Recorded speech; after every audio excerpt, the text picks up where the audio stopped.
फर्क अभी से ये सर देखिए, हम बड़े बड़े मसाइल हल करना चाहते हैं, इसमें कोई शक नहीं, लेकिन सिंध और जो वफाक के दरमियान जो टकराव की एक सूरत हाल है कि आज सिंध के चीफ मिनिस्टर साहब ने यह तक कह दिया कि वफाक ईस्ट इंडिया कंपनी जैसा सलूक कर रहा है हमारे साथ, और जब उनकी डेवलपमेंट की स्कीमों को आप अप्रूव नहीं करेंगे, दूसरे सूबों को पैसे मिलेंगे, उनको नहीं मिलेंगे, तो ये तो एक बहुत बड़ी नई कंट्रोवर्सी क्रिएट कर लिया। देखें, मेरे ख्याल में कंट्रोवर्सी उनके तहत ही है, उन तक ही है, उनके दिमाग तक ही है। और मामला ये है कि उनको तो ये देखना पड़ेगा कि वफाक ने तो जो फंड्स उनको देने थे उसका 60% दिया है, जो उनका रेवेन्यू वफाक से उनको मिलना था। उनके अपने कागजात बता रहे हैं, कहेंगे तो ब्रेक में भी मैं आपको लाख भी दिखा दूंगा। जो उनका अपना रेवेन्यू है वो उसमें सिर्फ उनका 40% शेयर आया है वहां से सिर्फ। मसला ये है कि इनका प्रॉब्लम ये है, ये नहीं कहते, ये कहते हैं जब ईस्ट इंडिया की कंपनी की बात करते हैं, ये कहते हैं कि पैसा आप सिंध के गरीब आदमी पे ना लगाएं, ये पैसा आप डायरेक्ट हमारी जेबों में डालें। नहीं, पैसा मांग रहे हैं। हाँ, उनको मसला और क्या है, मसला यही है ना। मैं कहते हैं स्कीमें छोड़े जी, स्कीमें पे सिर्फ 2 स्कीमें अप्रूव की। सर स्कीम्स पे भी आते हैं ना, मैं आपको बताता हूँ। देखें मामला क्या है, मामला ये है कि जब हमने ये सास कैश इमरजेंसी के तहत हमने वहाँ पर 55 अरब रुपया तकसीम किया, यानी एहसास का जो टोटल पैसा था उसका 35% वहाँ गया। तब भी मामला ये था कि ये पैसा आप हमारे हवाले कर दें। अब वफाक ने इन्होंने वैक्सीन पे रिक्योर नहीं की, एक वैक्सीन 1 रुपए की भी नहीं। सुन तो लेना, नहीं की, चलें, ये इनको बहुत शौक था ना, ये गिले करते थे, इन्होंने नहीं की। वफाक ने वहां वैक्सीन भी फराहम की। अब आप मुझे ये बताएं, एक मिनट, अब ये ग्रीन लाइन मंसूबा जो है वो कौन बना रहा है? वफाक बना रही है। ये K4 का मंसूबा कौन बना रहा है? वफाक बना रही है। ये सक्खर हैदराबाद मोटरवे कौन बना रहा है? उसके लिए 200 अरब हाईवे, नेशनल हाईवे है, वो तो वफाक कहाँ बन रही है? कहाँ बन रही है? तो पंजाब के एक मिनट कहाँ बन रही है? या बलोचिस्तान के सुन लें, ज़राए अबलाग किसके लिए आसान होंगे? मसला इनका क्या है? मसला इनका ये है कि अपना इन्होंने सेहत का बजट जो है वो यूटिलाइज नहीं किया। सिंध के अंदर सिर्फ कराची के अंदर 8 सेहत के मंसूबे हैं, स्पेंडिंग 0 है। ये इनकी अपनी जो फाइनेंशियल रिपोर्ट है 3rd क्वार्टर की, उसके अंदर ये चीजें लिखी हुई हैं। मैं आपको ब्रेक में सारे डॉक्यूमेंट दे देता हूं, ठीक है। अपना मसला इनका ये है कि ये कहते हैं कि सारा पैसा हमारे वाले कर दिया जाए। भाई वफाक के इदारे हैं, पाक PWD है, वफाक वहां पर उसके तहत तरक्याती काम करवा सकता है। आपका काम ये है, आप सर्कुलर रेलवे के अंदर तजावजात हटाने में सुप्रीम कोर्ट के कहने के बावजूद चौधरी साहब इन्होंने कोई मदद नहीं की। आप मुझे ये बताएं कि नालों की रीमॉडलिंग का मामला जहां जहां देखें वहां पीपल्स पार्टी की नाहली नजर आती है। एक इन्होंने नई इंडस्ट्रियल जोन नहीं बनाई। आज 40-40 करोड़ रुपए का एकड़ जो है वो लांडी साइड में के अंदर बिक रहा है।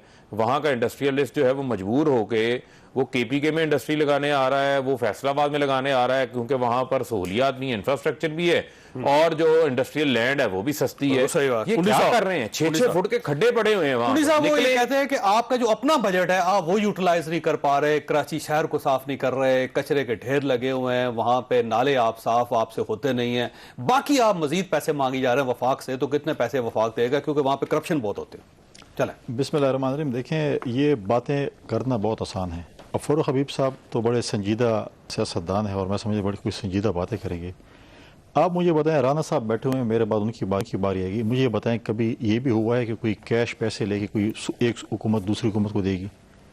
अगर फेडरल से फंड्स ट्रांसफर होते हैं, देखिए फेडरल से सूबों में फंड जाता है, एक रिफ्लेक्ट होते हैं PSD पे जो है, प्रोजेक्ट रिफ्लेक्ट होते हैं कि ये प्रोजेक्ट है, इसके लिए आप ये फंड दे रहे हैं, और वो डिपार्टमेंट जो भी है उस पर खर्च करेगी, ठीक है।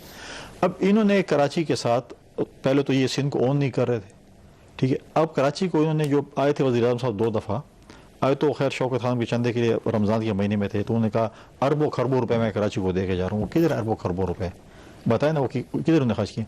आज CM ने प्रेस कॉन्फ्रेंस की है, आपने कराची के, आपने सिंध के लिए रेवेन्यू सबसे ज़्यादा प्रोविंस जो कलेक्ट करता है वो सिंध है।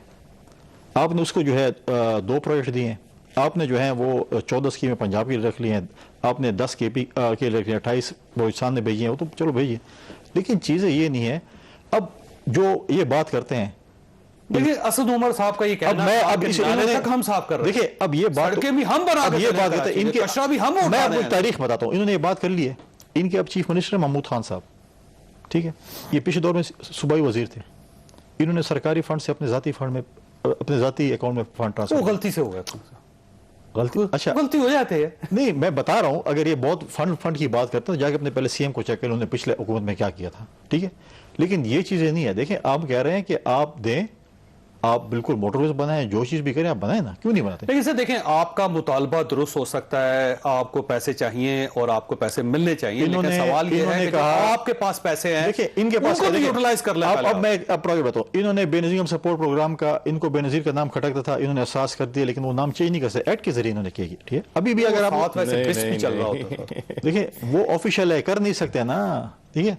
अब कोविड पे जो 1200 अरब का जो टीका लगाया है, जो कि ऑडिट रिपोर्ट नहीं आ रही। सवाल तो इनका बनता है ना सर, देखें मैं जवाब के अंदर जो सूरत हाल है, अच्छा मैं जवाब दूं, सफाई के अंदर जो सूरत हाल है वो है, हेल्थ के ऊपर चलते हैं, ठीक है। इनकी अब तो 3 साल हुकूमत हुए ना यहाँ पे पूरे पाकिस्तान में, पंजाब में, केपी में तो 8 साल की हुकूमत है। आप आए सिंध में, लिवर ट्रांसप्लांट, आप साइबर नाइफ हॉस्पिटल देखें, आपके बाईपास के ऑपरेशन, आप ये एक, मुझे सिर्फ एक अस्पताल का नाम केपी में बता दें कि इसमें फ्री इलाज होता है, इसमें जो है फ्री जो है ये टेस्ट और वो होते हैं। सरकारी अस्पताल में एक्सरे और टेस्ट फ्री नहीं हो सकता, एमटीआई सिस्टम के तहत इन्होंने सारा कुछ जो है एमटीआई सिस्टम में कर दिया है। मैं ये नहीं कहता हूं, देखिए अब यहां पर डिबेट हो जाएगी, राणा साहब बैठे हैं, मेरे भाई बैठे हुए, आप हैं, चलो विजिट करते हैं, सिंध भी चले जाते हैं, पंजाब भी चले जाते हैं, केवी भी चले जाते हैं, जो निजाम अच्छा हो उसको अडॉप्ट कर लेते हैं। आपका ख्याल ये है कि आपके साथ ज्यादती हो रही है? बिल्कुल ज्यादती हो रही है, और बात जानबूझ के। मैं एक बात कहूं, सिंध का वज़ीर आला फिर भी आवाज उठा रहा है, केपी का वज़ीर आला तो आवाज ही नहीं उठा सकता, जो केपी के साथ ज्यादती हो रही है। हमारे देखें, हमारे 91 के रिकॉर्ड के बाद जो पानी का शेयर था, जो कि 3 सूबों में नहरें बन चुकी हैं, एक में कंप्लीशन पे है, चौथे सूबे जो केपी थे उसमें तो अभी तक यूटिलाइजेशन ऑफ वाटर भी नहीं, हमारा तो पानी का जो है अभी तक यूटिलाइजेशन ही नहीं है, वो पानी हमारा बाकी सूबे इस्तेमाल कर। हमारा तंबाकू जो होता है केपी में होता है, उसका जो है वो टैक्स जो है वहां के 18 नवंबर बाद सूबा रिसीव करे, मरकज ले रही है उसका टैक्स, कि कहां से ले रहे हैं। आप बिजली को देखें, हमारा हेड नाइटल देखें, हम जो है वहां पे आपको तेल पैदा करें, गैस पैदा गैस पैदा करके दे रहे हैं, तेल पैदा करके दे रहे हैं, फिर भी आप हमारे सूबे को बेचारे यहाँ पर आके क्या करेगा? अपनी नौकरी बचाएगा या अपने हकूक के लिए आवाज उठाएगा? लेकिन इंशाल्लाह केपी का, लेकिन इंशाल्लाह अब बहुत जल्द हम वजीर आजम को एज ए अपोजिशन लेटर लिखेंगे, कॉपी सीएम को भेजेंगे, ये हमारे हकूक हैं, हमारे वजीर आला साहब जो हैं वो न बोल सकते हैं, न ये हमारे हकूक हैं, हमें मरकज अपने हकूक दे। ठीक हो राजा, ये फरमाइएगा सर, ये जो सूबों के दरमियान इख्तलाफात है ये बढ़ते चले जा रहे हैं, और यूं महसूस हो रहा है पाकिस्तान पीपल्स पार्टी भी अब पाकिस्तान मुस्लिम लीग नून की तरह वफाक से नाराज होती जा रही है। और जो आज प्रेस कॉन्फ्रेंस थी सीएम साहब की, बड़ी बोल्ड थी, उन्होंने ईस्ट इंडिया कंपनी भी कह दिया वफाक को। तो ये जो मुनाफरत है राना साहब, ये कैसे खत्म की जा सकती? देखिए चोई साहब, ये तो वफाक को जो मैं समझता हूँ एक मदरली उनका कंडक्ट होना चाहिए, या एक फादरली फिगर होता है, या ऊपर वफाक है, उनको चाहिए कि अपना एटीट्यूड, अपना बिहेवियर ऐसा करें कि प्रोविंसेस को इस किस्म की फीलिंग ना हो। मैं आपको बताऊं, जो एनएफसी अवार्ड हुआ है तो उस वक्त आपको पता है कि पंजाब ने सरेंडर किया अपना कुछ परसेंटेज और सूबों को दिया। ये हिस्ट्री की बात है। शहबाज साहब ने ये सेक्रीफाइस किया कि ये पैसे उनको देते हैं, हालांकि हमारा शेयर ज्यादा बनता था पंजाब का। तो दूसरी बात रही कि ये जो, लेकिन मुराद अली शाह साहब आपके दौर में भी सर एतराज करते थे, आपको शायद याद नहीं है, एतराज उस वक्त भी किए जाते थे। कभी भी बात उन्होंने इतराज नहीं किया, उनको हम जेनरसली उनको जो भी कहते थे। हम सीसीआई की मीटिंग में मैं होता था, वहाँ पे जो बातें होती थी वो जब शाह साहब आ जाएं, अगर कभी भी पैसों में कोई गड़बड़ की है कभी, लेकिन मैं एक कंसेप्ट क्लियर करना चाहता हूँ। फर्क हफीफ साहब को एक वही नैरेटिव इन्होंने शुरू किया हुआ है कि पैसे खा जाते हैं। यार खुदा के लिए, ये कुनी साहब ठीक कह रहे हैं। मैं इनको पहले बताता हूँ कि एनएफसी अवार्ड के तहत पैसे उनकी एक कॉन्स्टिट्यूशनल उनका एक राइट है, उनको मिलना चाहिए। बाकी रही पीएसडीपी की बात के वहां पे वफाक 1500 अरब लगाता है, वफाक 3000 अरब लगाता है। वो वफाक का जो आपने भी जिक्र किया है, पीएसडीपी ना डजंट बिलोंग टू प्रोविंस, उनका एक अपना एडीपी है, वो अपना बनाते हैं जो पैसे उनके पास होते हैं। तो मैं समझता हूँ ये कहना कि वहां पे हमने नाले का बना दिए, वहां अपने ये ग्रीन ट्रेन बना दी, वफाक जो भी करेगा वफाक करेगा। वो चाहे मोटरवे कराची को हम भेजें, चाहे वो सखर की मोटरवे बने तो वो सिंध के जुम्मे नहीं जाएगी, जब वो मुल्तान की बनाएंगे तो पंजाब के जुम्मे नहीं जाएगी। पंजाब का तो एक अपना पैसा है, केपी का अपना पैसा है एनएफसी अवार्ड के तहत, जो आप जी भी अखबार में पढ़ा कि 1200 प्रोविंसेस का हुआ डेवलपमेंट, और 900 जो है इन्होंने अपना 900 अरब किया है, फेडरल पीएसटीपी है। तो कहने का मकसद ये है कि ये अपना कंसेप्ट क्लियर करें, गुडमुट चीज़ों का ना करें, ये ज्यादती कर रहे हैं। ये ईस्ट इंडिया कंपनी तो मैं क्या इनको कहूँ, लेकिन ये कैसे एजेंडे पे काम कर रहे हैं।